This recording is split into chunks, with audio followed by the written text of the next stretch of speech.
So hi everyone, and welcome really to our panel on the global economic outlook. Now the global economy was certainly tested in 2023 as it rarely has been before. Inflation and the most aggressive monetary tightening campaign in decades, wars in Europe and in the Middle East, a festering real estate crisis in China, and the deepening rivalry between Washington and Beijing, which is really forcing companies also to rethink supply chains and security. Now despite these pain points, the post-pandemic global recovery has actually managed to roll on. In the US, consumers defied expectations and kept spending, prompting many economists to ditch their downside scenarios and forecast on a rare soft landing.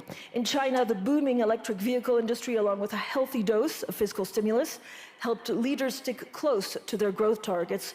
And the world's economy, Great New Hope India, also took up some of the slack. But overall, according to the World Bank, the global economy is dragging along at growth rates slower than previous decades.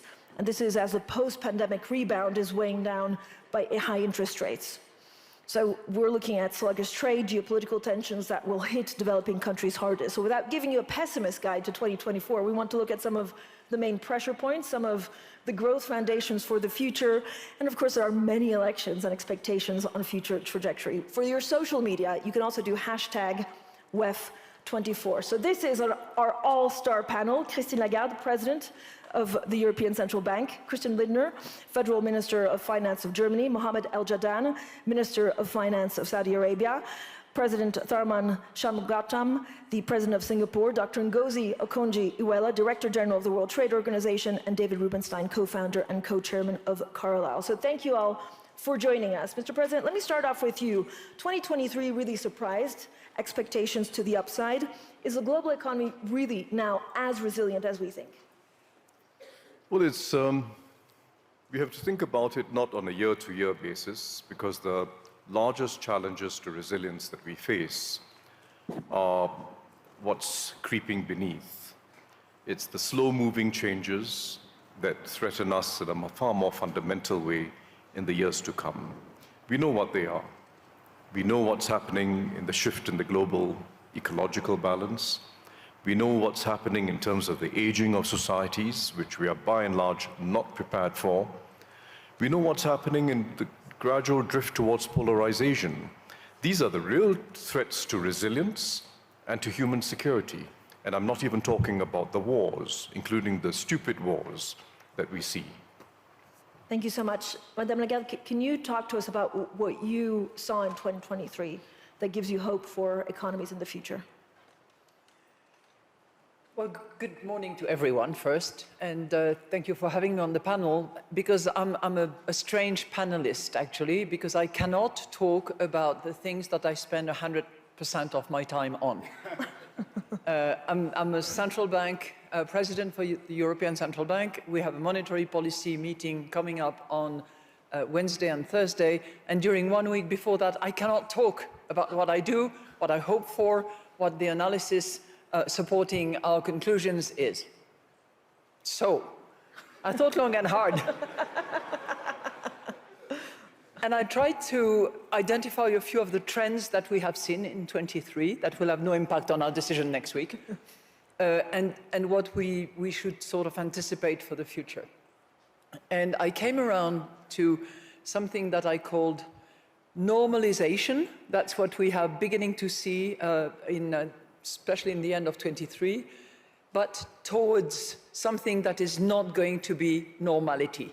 So from normalization to non-normality. So what do I mean by that? The period before 23 was strange, extraordinary, difficult to analyze by many accounts. In 23, we have seen the beginning of normalization. When you look at consumption, for instance, around the world, I'm not talking just about the euro area, consumption is still a driving force for growth, but the tailwind that we had the benefit of are gradually fading. This very strange, extremely tight labor market, still tight, but a little less, and some of the indices that we use to identify the relationship, particularly between vacancies and unemployment, are changing gradually. So less tightness on the job market. When we look at savings around the world, there was plenty of it. Excess saving, where that excess saving, pretty much in all advanced economies in particular, is coming down. And from this 10% excess saving, we're getting close to virtually zero. So if you combine these two, job less tight, savings diminishing, clearly consumption is not as strong a force as it used to be. That's one thing. The second thing, which is also beginning to normalize, and I hope Ngozi will talk a lot about that, is trade. Trade went down and was massively disrupted by this goods versus services versus good over the course of the last 2 years preceding 23. But it is beginning now to really pick up. And in October, we had global trade numbers that for the first time in many months was up. And the pattern of trade is changing, but I will leave it to my friend Ngozi to describe that better. And the third normalization, and I have to say that, is that around the world, not including the euro area, around the world, inflation is coming down. And we have seen it yet again in November, both headline inflation and core inflation. So that's what I call the normalization that we have observed in 23. And maybe you'll give me the floor another time to talk about how it is not normality that we're heading to. We'll certainly will talk about that. Dr. Ngozi, could you talk to us a bit about the resilience that you've seen in global supply chains and trade? Well, thank you. I think Christine has set me up nicely. Let's see if I can. Minister Lindner, Germany has prospered in parts for many years from buying energy from Russia and selling cars to China. All of that is changing also because China is making so many EVs. How do you marry the two? Well, given the historic shocks we have seen the last years, the global economy has shown remarkable resilience, and the German economy has shown resilience as well. Think about the energy situation you have mentioned. We had to reinvent the German energy infrastructure and supply in the last 18 months. And so we have not the growth perspective we are expecting, but our economy has shown this resilience. Looking to what will come over the next years, Christine said, okay, we are in the process of normalization. I would say we are witnessing a new normal, and 2023 marks this new normal. Think about the rise of artificial intelligence we all have discussing here in Davos. Think about the geopolitical tension and the threat of fragmentation we will have to deal with over the next years. The higher debt levels after the pandemic and the energy price hikes, which has shrunk our fiscal space to finance transformation. And given the very little growth perspective of the global economy, we have to answer the question how we will be able in the future to finance transition by the private capital markets and how to fight poverty around the world. So for me, it's not normalization, it is a new normal which we have to be prepared for. And has 2023 given me hope, you asked? I would put it this way, it was a call for action, because we have to rearrange some policies, and probably we see a new need for structural reforms. Probably we are at the beginning of an era of new structural reforms. Minister Al-Judaan, what do you see as the main risks, compared to maybe the resilience that we saw last year? There are a few things. I think I would just put possibly, from what I've heard, a little bit of context. I think obviously, there are the immediate risks that will be obvious, which is geopolitics, fragmentation, and obviously the debt situation, particularly in low-income countries. And we are talking about them, and we realize that they actually pose risks, but that will add to inflation and monetary tightening. But These are the immediate ones. We need to attend to them. But then I think we need to make sure that we also attend to the medium term. I mean, the projections that we have seen from the World Bank or the IMF clearly suggest that this decade would be the lowest growth potential for the world economy compared to the first decade of this century and the second decade. And yesterday, Ajay Banga said in one of the panels a very nice statement. I will quote him. He said, "These are projections, they are not our destiny. And therefore, we should actually see what can we do to form our destiny by actually changing the way we do things, by adopting policies that will actually fuel growth." These are very important, and again, in relation to low-income countries. Low-income countries are actually coming under a serious crunch of debt, and for them to be able to grow, they need to invest. And for them to invest, we need to restructure their debt and allow them access to money that they can then fuel their own growth, which will help the rest of the world. Thank you so much. David Rubenstein, what do you worry about the most in 2024? There are many things to worry about. Well, I worry about everything, but I would say the most important thing I wanted to convey is that predictions made in January about what's going to happen in the remainder of the year is generally wrong. Last year at this time, here and other forums around the world, people were predicting the U.S. would likely have a hard landing, if not a hard landing, a soft landing, but a soft landing implies very low growth. As it turns out, while the numbers aren't really in yet, the U.S. will have grown probably around 2.5% for 2023, which is much better than anybody really projected at the time. The U.S. has its challenges for sure, but inflation is coming down, and as a result of that, the Federal Reserve is likely to reduce interest rates relatively in the near future. In our country, we have a presidential election. I think everybody probably recognizes that, and as a result, the Federal Reserve wants to get its,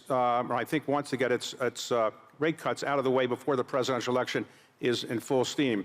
Because if you have rate cuts right before a presidential election, it will be seen as helping the candidate who's in the White House, because it'll gin up the economy, is the theory.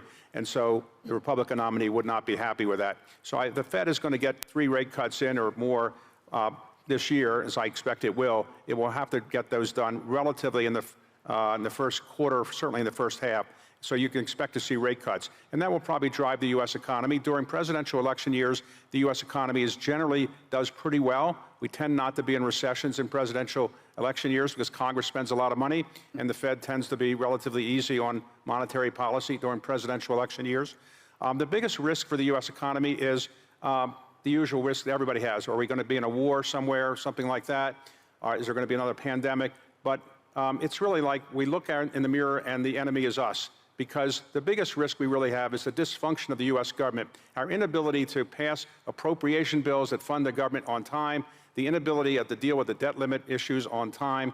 Those are the biggest things that worry me, whether at some point the U.S. government just can't get these issues done because of the political problems we have in the country. And as a result, I worry more about that than other things in terms of the U.S. economy going forward. We will have a presidential election year, and almost everything every candidate will say will probably not be true about what will happen in the future, because they probably won't be able to get done what they say they're going to get done, but it'll be interesting to watch. But David, a number of leaders have expressed concern of what Donald Trump in the White House means for fragmentation, for foreign policy. Right. Is there any way that the rest of the world can Trump-proof their economies? If somebody has a way to do that, I think they should patent it and probably sell it to somebody else. But it'd be very difficult to do. Clearly, the biggest political change that occurred in the United States last year also was unpredictable, or unpredicted, I should say. I don't think anybody outside of the Trump family would have predicted that Donald Trump would be indicted 4 times, 91 counts on various indictments, and that his popularity would soar to the point where he has a reasonably good chance of locking up the Republican nomination by March, which is earlier than almost any contested presidential candidate has been able to lock up the Republican nomination. If he is nominated, it'd be the first time ever that a Republican Party has nominated the same person 3 times in a row. He clearly has a following that many of the analysts missed, and I don't think any of the court cases are likely to change his momentum. So I think people should recognize that he's a serious political force and should not discount the fact that he could well be elected again, despite the fact that many people in Europe, where we are now, are not really his biggest fans. And so I wouldn't rule out his possibly getting elected again. Joe Biden shouldn't be discounted. Obviously, we have 2 older candidates.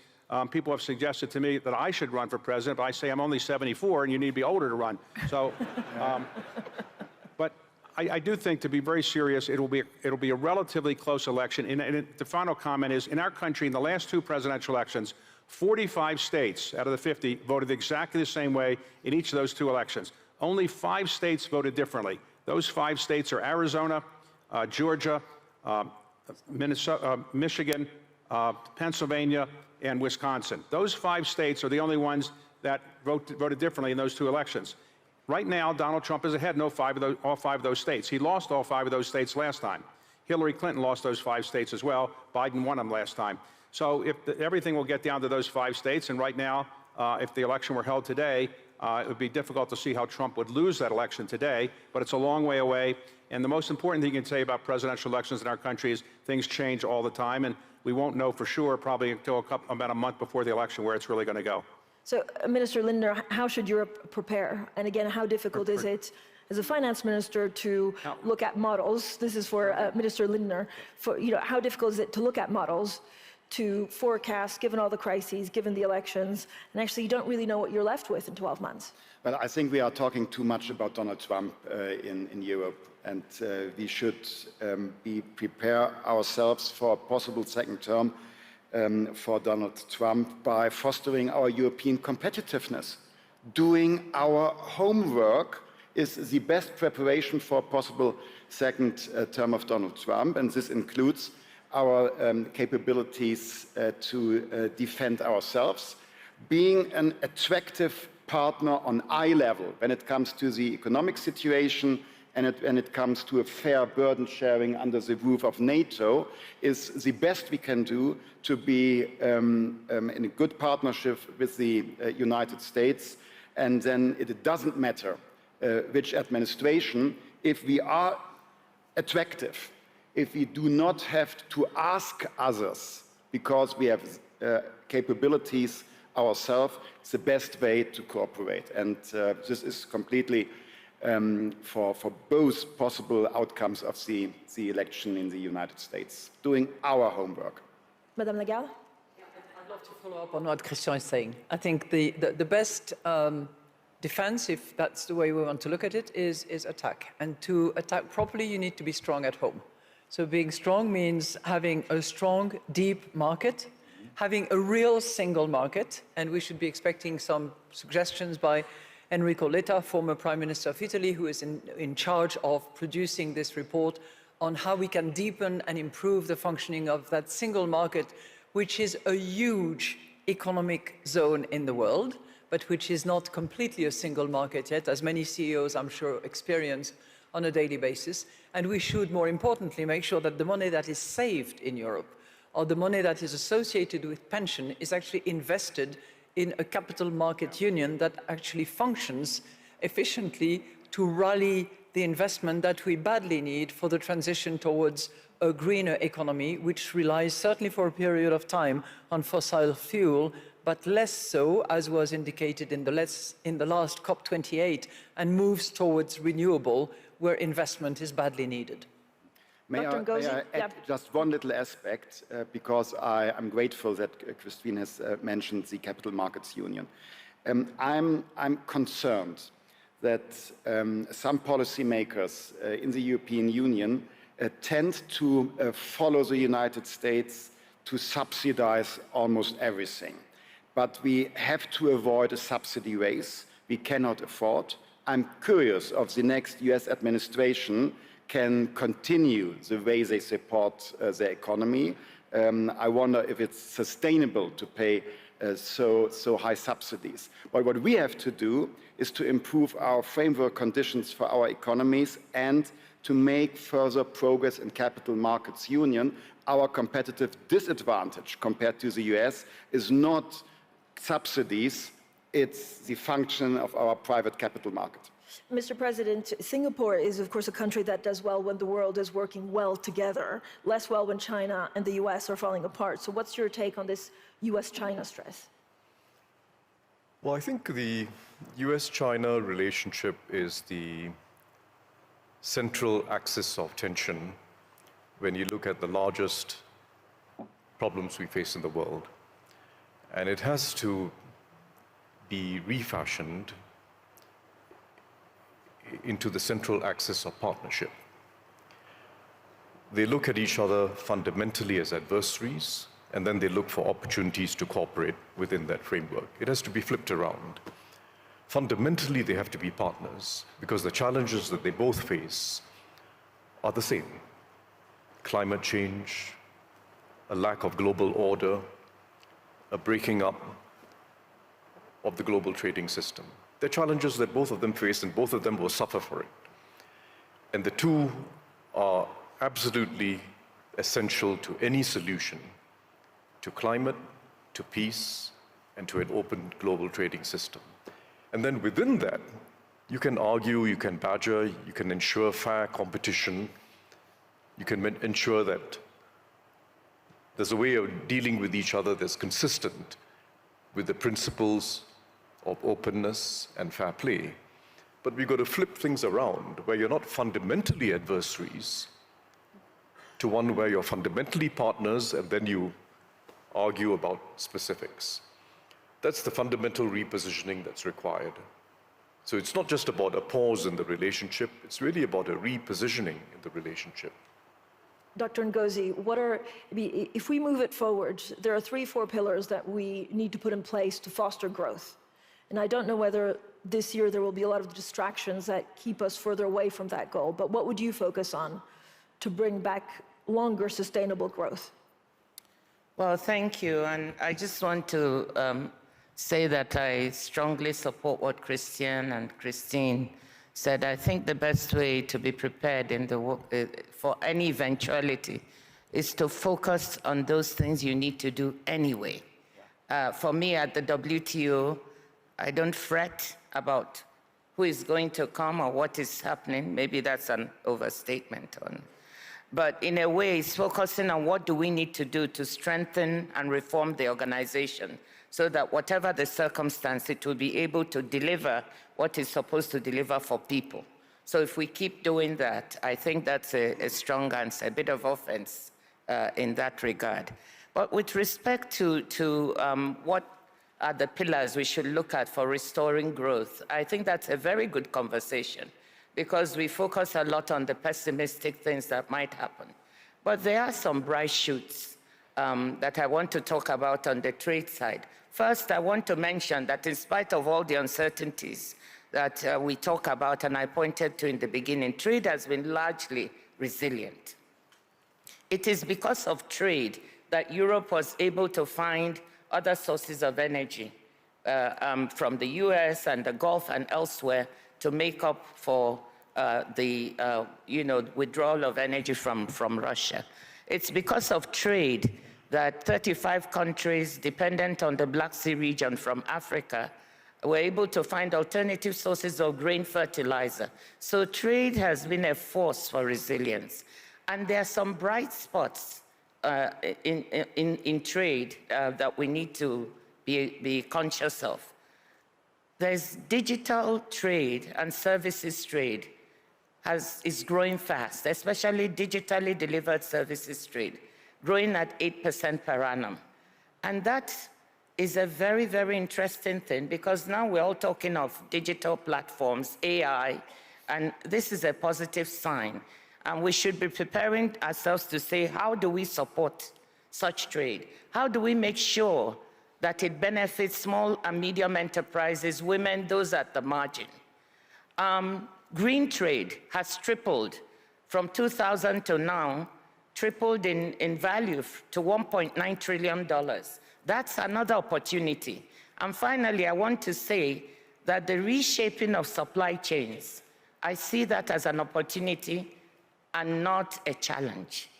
And when you see it as an opportunity, it could help us look at other sources of growth. If you take just one supply chain that we talked about here, the critical minerals and critical raw material supply chain, we have the possibility that these critical raw materials are found in many developing countries who did not benefit as much from the first phase of integration into the global economy. There is now a chance to bring them in through developing these supply chains in place, because they have two advantages, not only the raw materials, but also green energy. So combining those two, and I'm glad to say that Chancellor Schulz and Europe has caught on to this, you can go to Africa or Latin America and develop these supply chains, bring in new sources of growth, create new employment, lift people up from poverty in these countries. So those are some good opportunities that are out there, some hope. David? On trade, whoever is elected president is not likely to enter into a lot of trade agreements. The word trade in the United States, or trade agreements, is almost a curse word now. Somebody is in the audience here, Mike Froman, who negotiated the TPP agreement under President Obama. That couldn't even get a vote in the United States Congress, and I don't think any major trade agreement could be approved by our current Congress, and I don't think it's going to change for a while, no matter who the president is, unfortunately, because trade is often seen by certain constituencies in the United States as favoring jobs offshore, and not really not popular at all. Even Hillary Clinton, when she was running for president, was against the TPP, even though it had been negotiated by a Democratic administration in which she had served. On U.S.-China, U.S.-China is the most important bilateral relationship in the world. There's no doubt about it. But there is no political benefit in the United States about saying anything beneficial or good about China during a presidential election year. So President Biden and President Trump, I don't think, or either one, are going to say we need to have closer ties with China, and I'm going to be nicer to China than I was before. It's just not going to happen during a presidential election year. Hopefully, after the election's over, the progress that's been made recently at the APEC meeting can see something blossom, but I don't think you'll see anything blossom before then, though hopefully the Chinese will provide some pandas again to the United States, which we desperately would like to have. Minister Al-Judan, what are some of the policies that you think we need to put in place now to make sure that there's success in 4 or 5 years that we're maybe not thinking about as much as we should? First of all, I would like just to follow up on this. I was talking to a US friend yesterday about almost the same subject, and I asked him whether he is optimistic, and he said, well, at least it is only 4 years, and someone else will come. So it would be interesting to see what is going to happen in the next 4 years. But more seriously, I think what needs to be done is looking at how can you actually mobilize your own resources? How can you do structural reform? I can tell you from experience, and I'm not here really to promote what Saudi is doing, but from experience, what we have done in the last 7 years actually helped us significantly in our resilience to deal with the multiple shocks that we are facing, including what the current situation, geopolitical tension. So structural reforms are critically important. Local revenue mobilization is actually very important for countries. And obviously, the support of multilateral development institutions to catalyze private sector investments in developing nations, and particularly low-income countries, is very critical.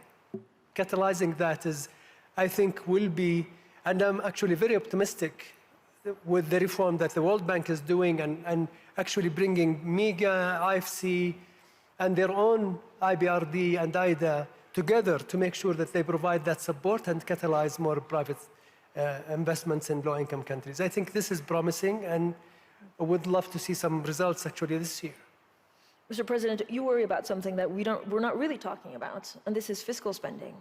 Are we sowing now the seeds to have an even bigger crisis 4, 5, 6 years from now?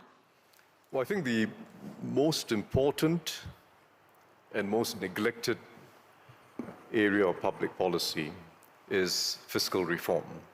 Christian spoke about the already very high debt levels So we're starting in the wrong place. And we're going to have to address challenges in the future that are going to have to require more fiscal investments. We're neglecting the issues because it's never pleasant to talk about raising revenues or raising taxes. It's never pleasant to talk about redirecting subsidies or redirecting spending. So we're just merrily gliding into the future, tinkering at the edges. And even the most major international tax reform of recent years, through the G20, was really about something very small to do with corporate taxes and rearranging and reallocating corporate taxes. It's a very small issue compared to the challenges we really face. The big issues are, how do we address the climate transition? How do we address the needs of aging societies and broken social security systems? And how do we address a challenge of an AI era and ensuring that populations can cope with it and benefit from it? It's all going to require the public sector. So if I just take the first, there is no realistic solution to the climate transition that does not involve a globally coordinated system of carbon taxes. There's no realistic or fair solution that does not involve a globally coordinated system of carbon taxes. And Ngozi at the WTO is coordinating this with several other international organizations. It's still early days. There's a perception that it's unjust, it's unfair, it'll lead to inflation. In fact, quite the contrary. If we don't do this, the countries that will suffer most ultimately are the developing countries. They're going to be the worst affected by climate change. If we don't do this, it's ordinary vulnerable communities that will suffer the most. What we need is a system of carbon taxes coupled with subsidies for vulnerable households and a stream of funding for the developing world to allow them to engage in investments in mitigation and adaptation that allows them to keep growing. And that's a real opportunity. It's a fair solution, and it's the only realistic solution, and we can't keep ducking it. Second, there's a huge opportunity of redirecting subsidies. The IMF has estimated that about $1.3 trillion is spent each year in fuel subsidies. That's about 5 times more the amount of subsidies that goes into green technologies and green energy. We've got to redirect it.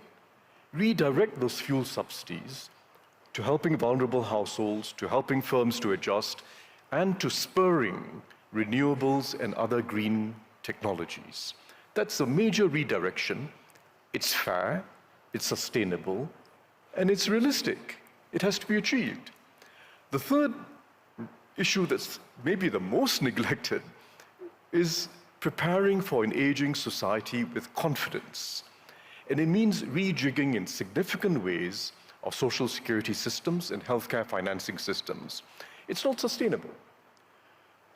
Too many people who don't need support are getting support, and too many people who need support the most in healthcare systems are not getting enough support.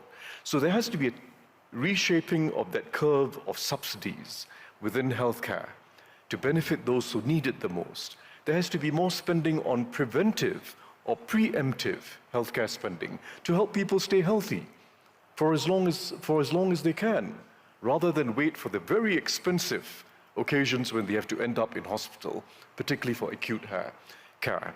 So fundamental reform to healthcare and fundamental reform to labor markets to allow people to stay engaged at work if they wish for as long as possible. Those are very important shifts in social policy. So we have to get real. The challenges we face are different from the past.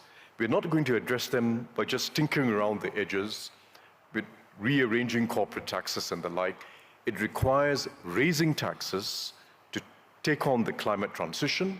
It requires redirecting subsidies to be fair and to ensure that as we age, no one is vulnerable, and we can actually sustain high-quality healthcare systems and social security systems.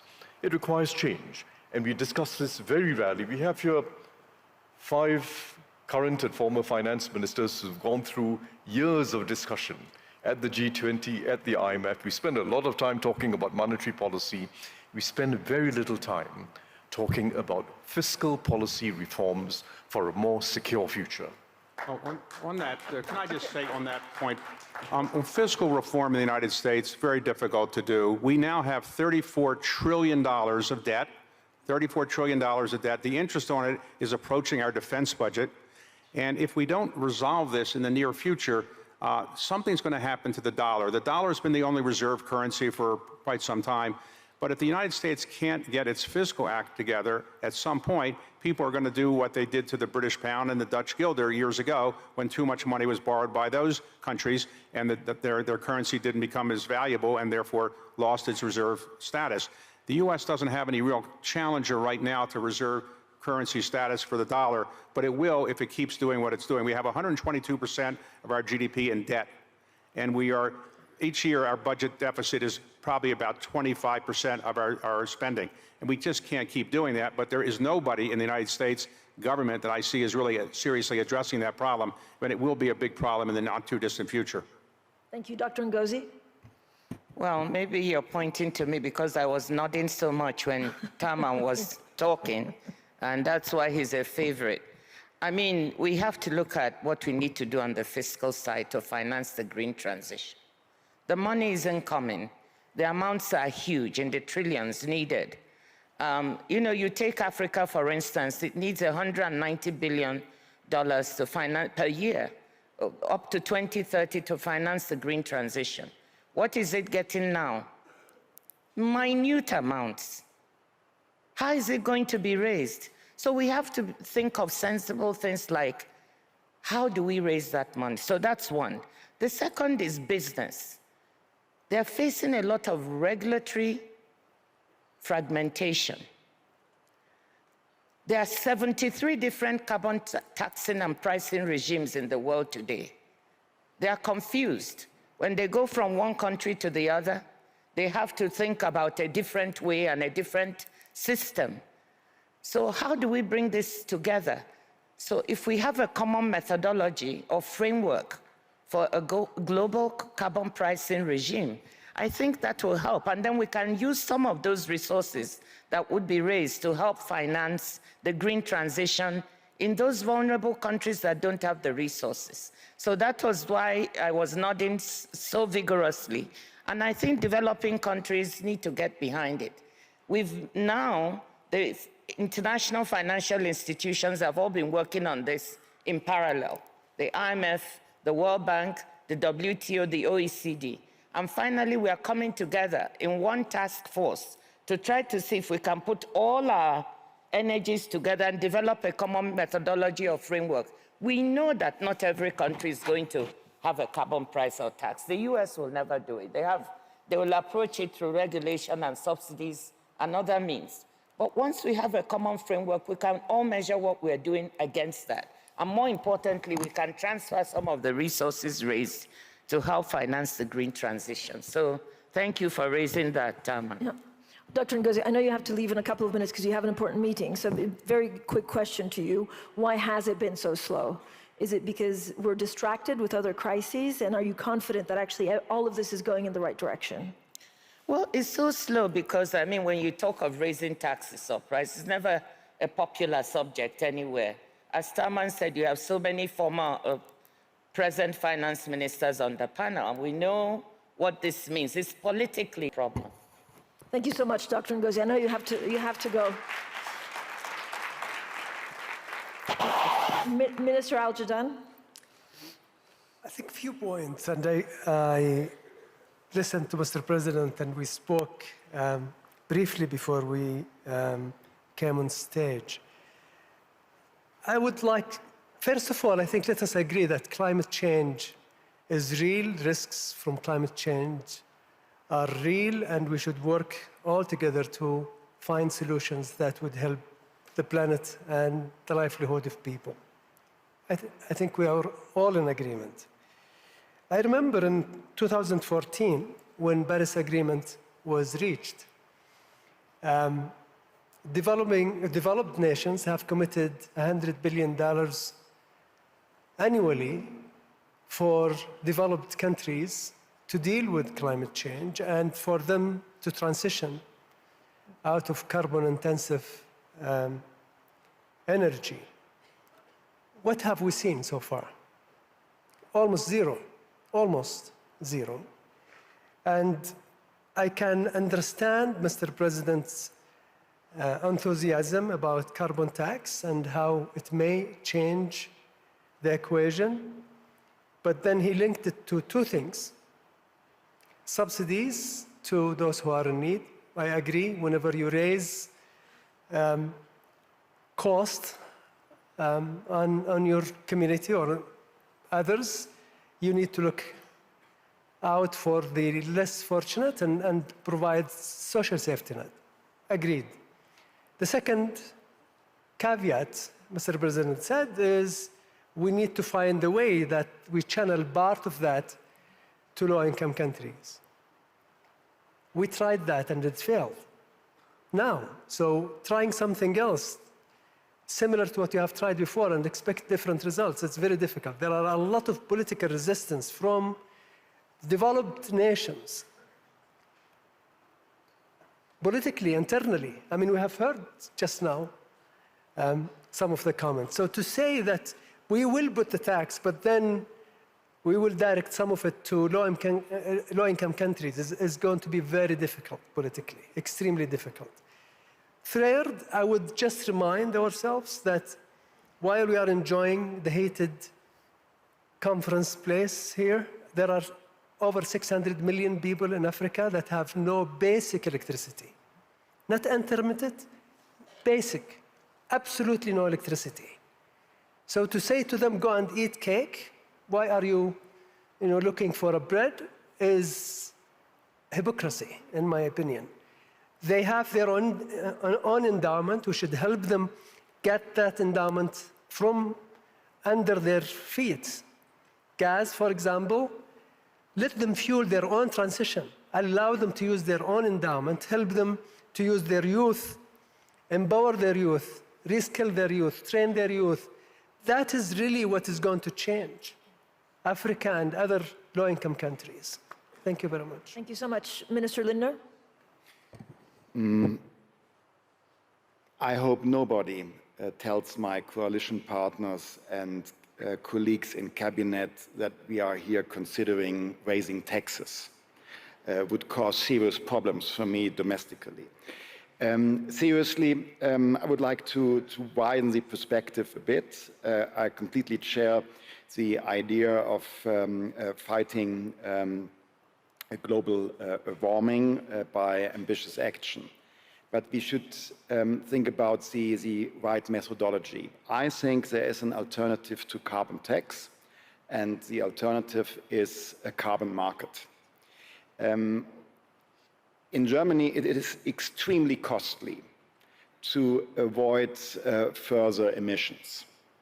And I wonder if the same amount of money we have to spend in Germany would have an even better effect on other places, at other places on the world. For example, to invest in electricity production in Africa with renewable energy as part of a compensation of a German steel industry and for their emissions could have globally a better effect with lower investment. And it doesn't matter where carbon dioxide is emitted, it is a global challenge.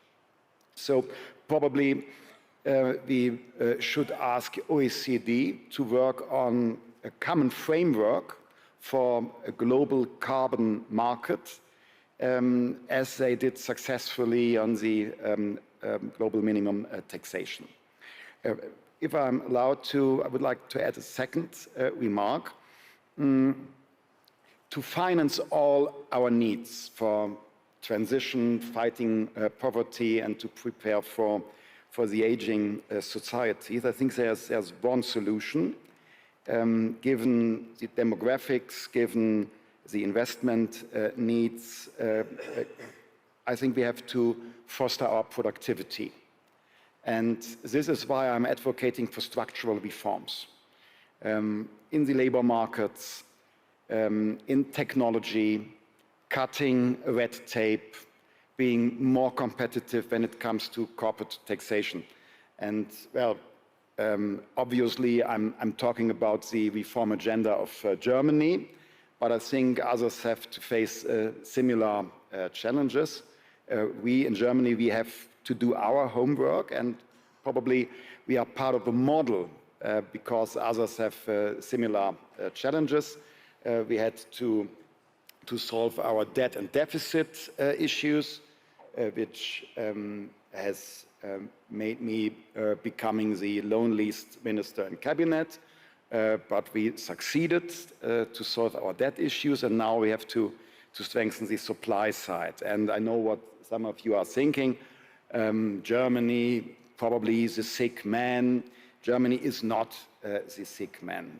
Germany is, after a very successful period since 2012 and these years of crisis, Germany is a tired man after a short night, and the low growth expectations are partly a wake-up call, and now we have a good cup of coffee, which means structural reforms, and then we will be continuing to succeed economically. Thank you so much, Minister. We only have 5 minutes left, so I'm going to call on Madame Lagarde, and then David, President. And Okay, but I'll save them for next year. David, and then Mr. President. Paraphrase President in my country, ask not what the World Economic Forum can do for you, but what you can do for the World Economic Forum. Now, what do I mean by that? The purpose of the forum, and I can't speak for it because Klaus is the person who is really the most responsible to be able to speak for it, but I can say that the purpose of for this purpose is to inspire people. What we've tried to do in this panel and in other panels around the World Economic Forum is inspire people and educate people. And hopefully when you go back to your country, you'll educate yourself about some of the things that we talked about here that you might be inspired to learn more about, and try to pick one issue of the ones we talked about where you make yourself not only well educated about it, better educated than now, but try to make some difference in your own country to try to bring forward some of these ideas. Because the only way we're really going to be effective, the World Economic Forum, is we have people that come to the sessions, and those people are watching on streaming. They are going to take these ideas and do something useful with them by working in their own countries to kind of educate people about these things. And that's what I really hope all of you will do, is take something away from this session and say, I'm now inspired to learn more about this issue or that issue, and I'm going to try to do something in my country to make it more likely that that will happen. Thank you. Thank you. In 30 seconds or 1 minute, Mr. President, what are you positive about? So, I agree entirely that we need carbon markets. That itself is a complex endeavor, but we need to develop it and we need to make it global. It's not a substitute for carbon taxes, for a very simple reason. Governments are going to have to invest significantly more than they've invested before. We want the private sector to fund most of the transition, but about a third of the investment is going to have to come from government because of externalities and other reasons. It has to be funded. It has to be funded. And we can't, there's no magical thinking here. Funding requires taxes of one form or another. The alternative is more and more borrowing, which Christian will be the first to agree, is not sustainable. So let's not duck the issue. Our real challenge is political. It is unpopular to raise any taxes. You have to design taxes together with subsidies so as to make it acceptable and fair. And that's the task of finance ministers. And we've got to coordinate this as much as possible globally so there are no leakages. Design taxes and subsidies so that we can get ahead on this, invest at a higher level, and make it fair for ordinary people. The developing world, I quite agree with both Al Jadaan and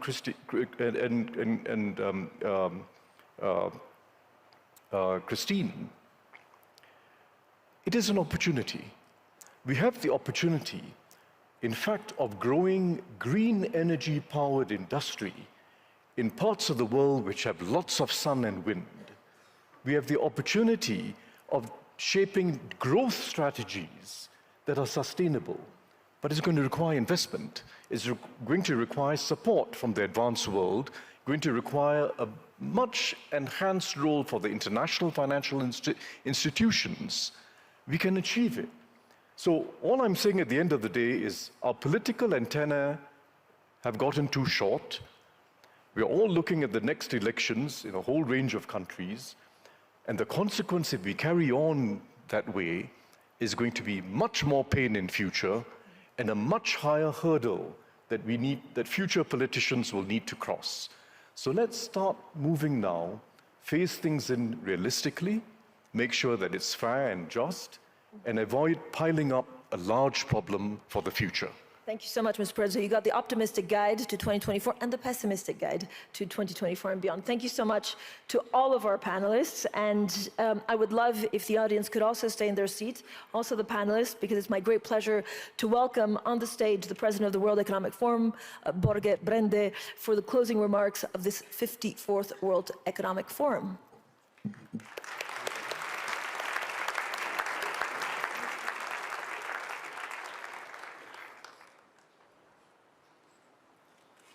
Thank you very much to this excellent panel.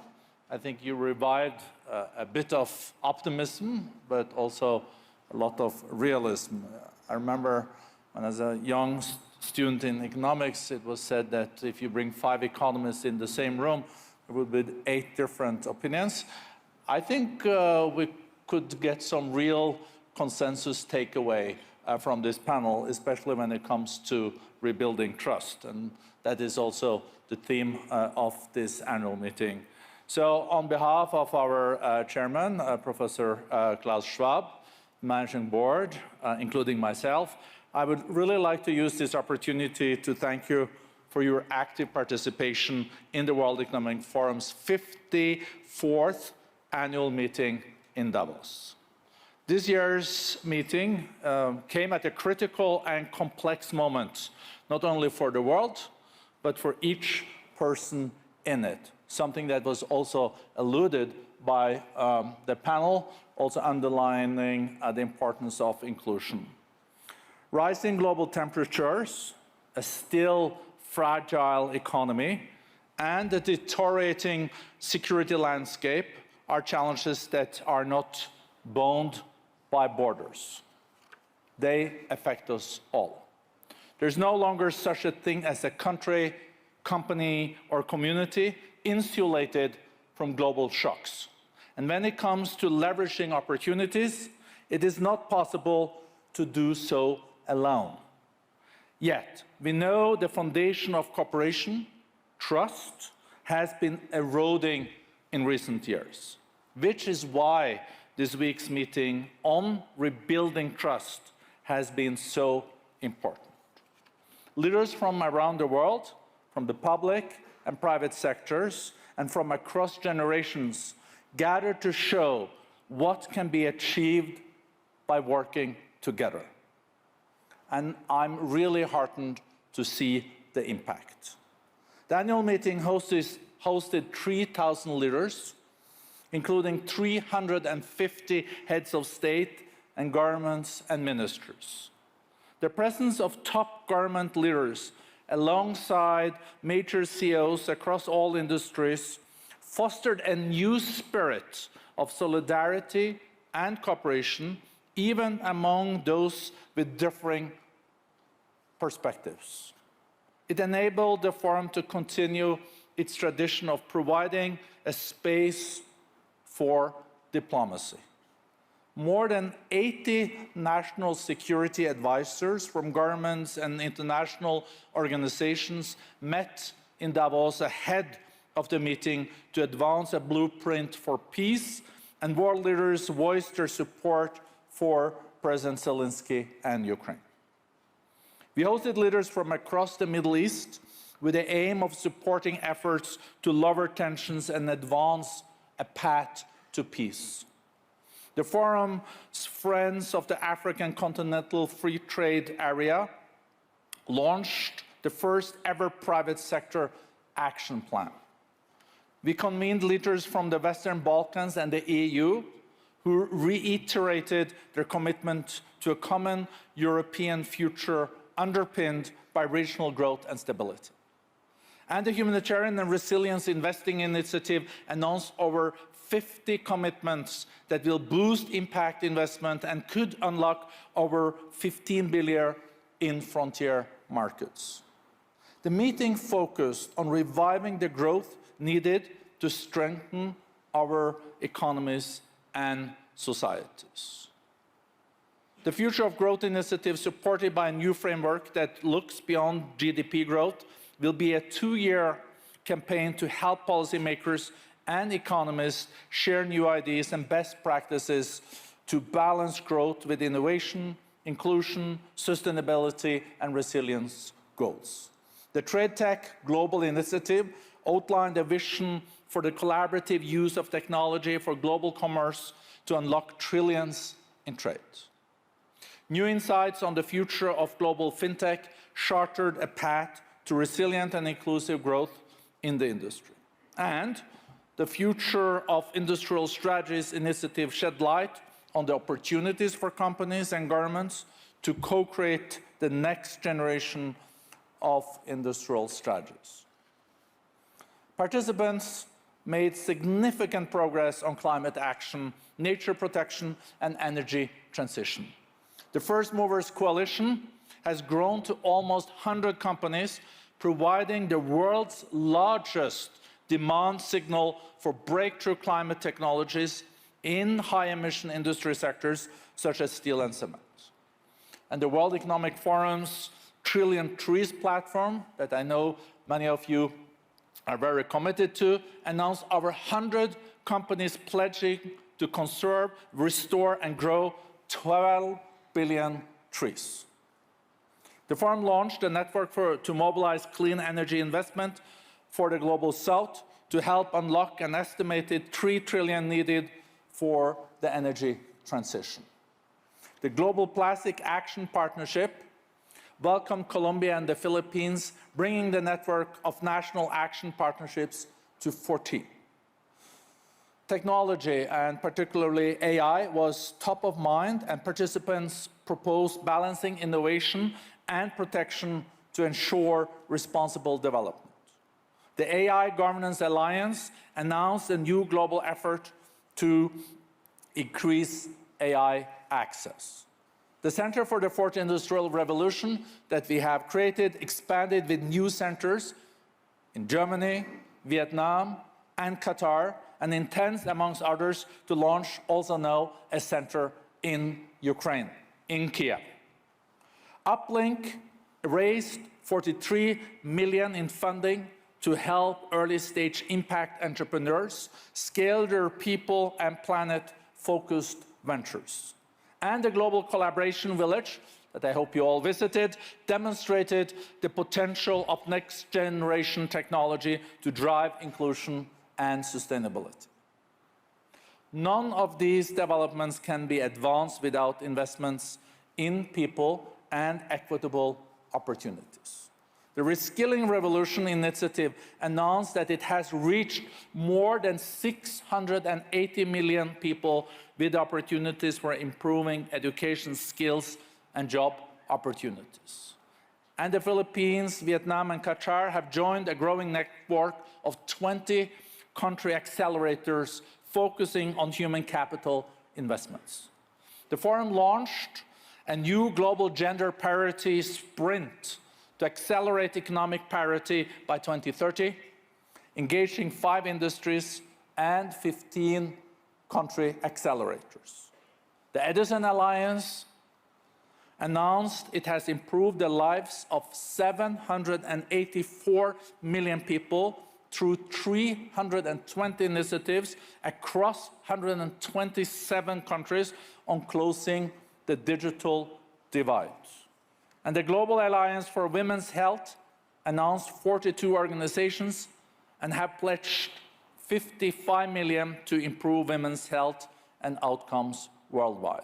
And now I have cut 3 pages on the list here of other initiatives. I think the reason why I'm mentioning all this is showing that our annual meeting is also about impact, and it's also about walking the talk. And I'm really proud of what we have achieved in Davos in just a week. It is a proof that cooperation can deliver results. Now is the time, as we look a year ahead, to scale this progress. I look forward to seeing the forum continue to work with all of you on these initiatives throughout the year, so that when we meet again a year from now, we will have made measurable progress on advancing our economic, environmental, and security priorities. At the end, I would also like to thank those that have worked so hard on making this annual meeting a reality. And a special thank to my colleague, Marek Dusek, that is in charge of the annual meeting, and his team doing the programming and the events. Really a big, big thank you.